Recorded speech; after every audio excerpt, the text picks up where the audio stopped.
Hey you guys, Yulia here. So in today's video, I will be talking about bare root perennials that you see in stores around this time of year. So if you went to a store and you saw some of these perennials being sold in these packages, you probably brought a few of them home, or maybe like a dozen, like I did. And it is completely justifiable in my opinion, because it is a very economical way to start a garden or maybe expand your garden. A lot of the perennials that I have in my garden, for example, Michael's hosta garden, is mostly from these packages of bare root perennials. I also started my bleeding hearts that way, some phlox, native ferns, trilliums, and so many more plants in my garden came from these packages. However, when you bring them home, a lot of times what happens is that stores actually sell them way before you can plant them in the ground. And the question is, now what? Now, before I start going over the options for these hardy perennials, I just want to mention that the care of the tender plants like the dahlias, cannas, tubers, begonias that you see sometimes sold in the same packages is completely different, and they require a totally separate set of instructions. But as for the hardy perennials, the best thing that you can do is plant them in the ground. Now, of course, that depends on your weather. And if your weather is okay and the temperature is above freezing, and also if your ground is workable and has thawed, just go out there and plant these bare roots directly in your beds. And a lot of times the depth to which you have to plant the bare roots is on the back of the package. So just follow those instructions, because different plants are different. And that's pretty much it. That's how you start the garden, or you add some additional plants to your garden. But what do you do if your weather is not okay? If it is below freezing still, or your ground is still frozen, or you have a nor'easter like we have today, and I will not be able to plant any of these bare root perennials for the next couple of days. So what you can do, you can plant these bare root perennials temporarily in pots, and the size of the pot really depends on the size of the bare root that you find when you open these packages.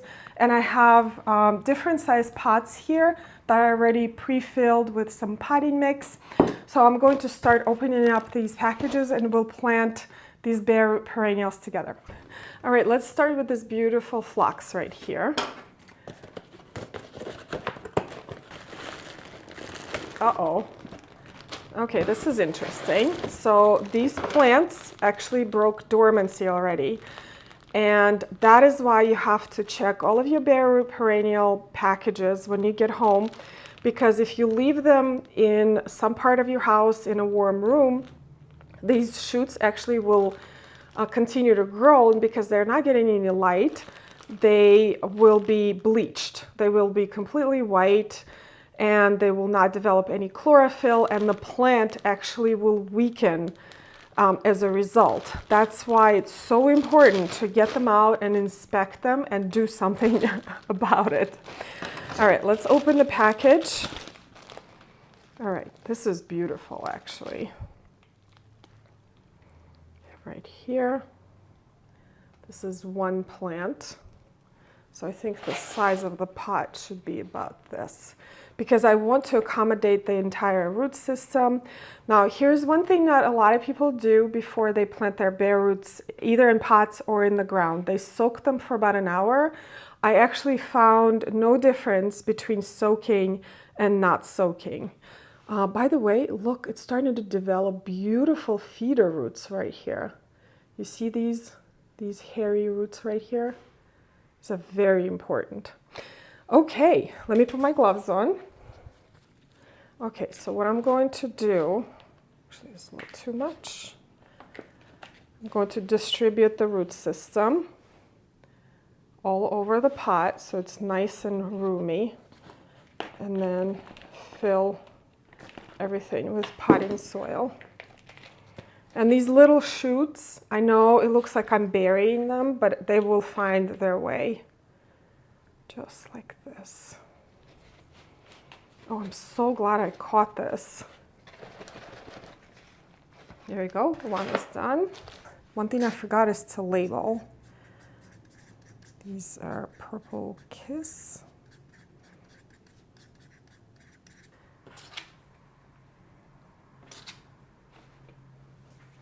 Let's open another package and see what kind of surprises we can expect here. This is a fern. It looks pretty dormant to me.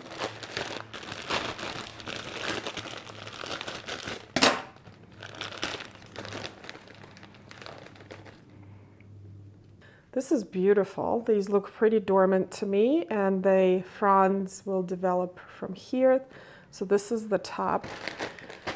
These are pretty small, so I'm actually going to start them in smaller pots and just plant them up just like this. Just so you can barely see the new growth. All right, let's see another example, trillium. I actually have a lot of trilliums in my garden from Bareroot packages like these.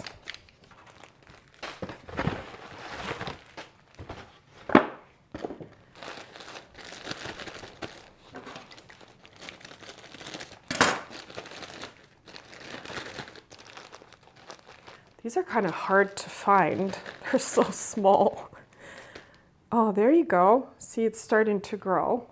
So trilliums are an awesome native ephemeral plant, and there's so many different kinds. These are beautiful. So I think I'm also going to plant these in a smaller pot because it's a pretty small bare root right here. Again, the important part is to get all of the roots down in the soil, just like this. I don't know if you can see that. And I always try to leave a little bit of a growth point exposed so you can start getting some light exposure. All right, let's do one more. Let's do a clematis, because this is more of a viney plant. So let's see what we have here.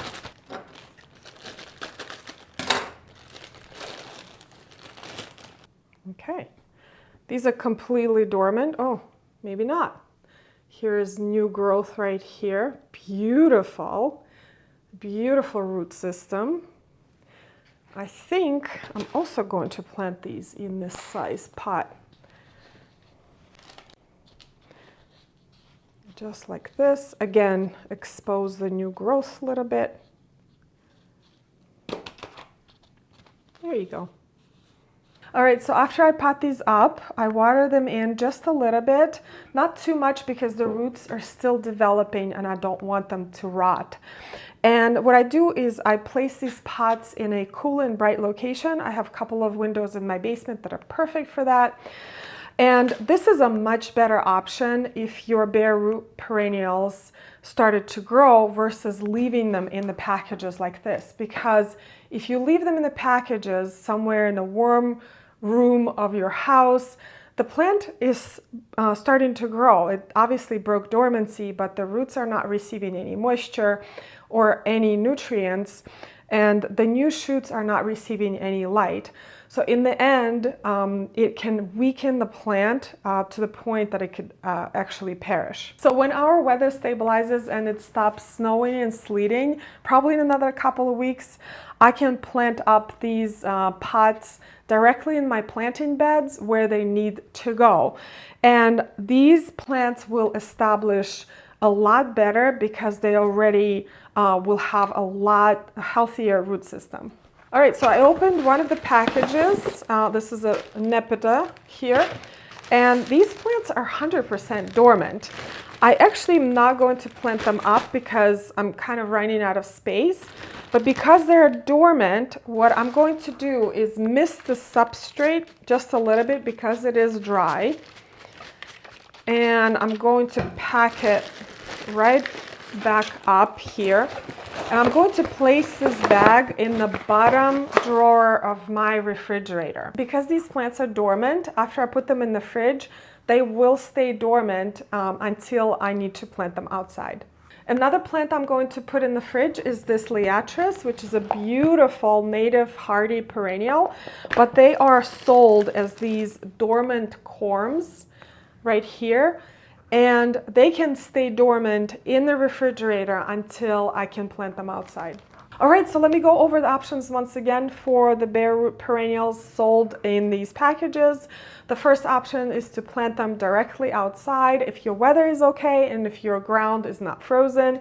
The second option is to plant them up in pots and store them in a bright and cool location until you can plant them outside. And the third option is to open them up, make sure that they are dormant, and store them in the bottom drawer of your fridge until you can plant them outside. Thank you so much, you guys, for watching today's video. I hope you learned something new. Good luck with all of those bare root perennials that you're going to get, and I will see you in the next video. Bye.